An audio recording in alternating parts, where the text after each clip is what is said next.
Derek Carr's reported shoulder injury has pushed the New Orleans Saints into a corner. Drafting a quarterback in 2025 is no longer just an option, it's a necessity.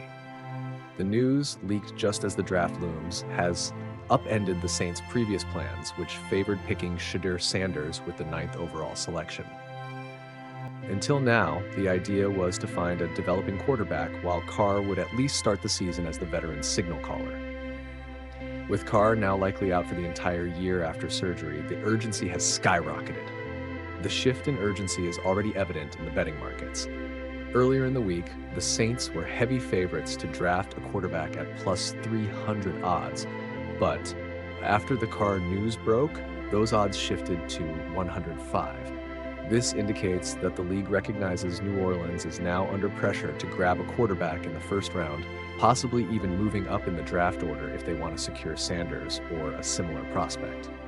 Teams ahead in the draft gain additional leverage because if the Saints decide to shift their target upward, those teams know Sanders or Jackson Dart could be available.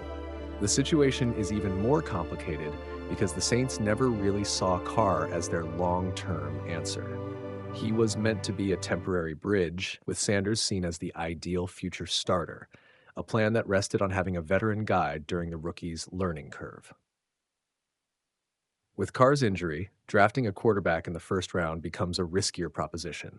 A rookie might be forced to start right away, or else be stashed away and miss valuable developmental time, an option that new head coach Kellen Moore might not be thrilled about.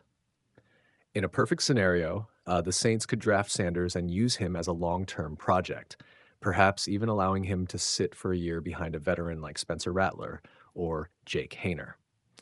But the new reality is messier. With Carr's injury, the Saints have fewer established options for the 2025 season. The pressure is on to draft a quarterback who could make an immediate impact while building for the future, even if that means settling for a player who isn't a perfect fit right out of the gate. Ultimately, the draft has suddenly become a must-win situation for New Orleans. The league now knows that the Saints are desperate for a quarterback solution, which could force them to take a risk in the first round. Whether they land Shedeur Sanders, Jackson Dart, or another option remains to be seen, but the message is clear. With Carr sidelined, the Saints must secure a quarterback sooner rather than later.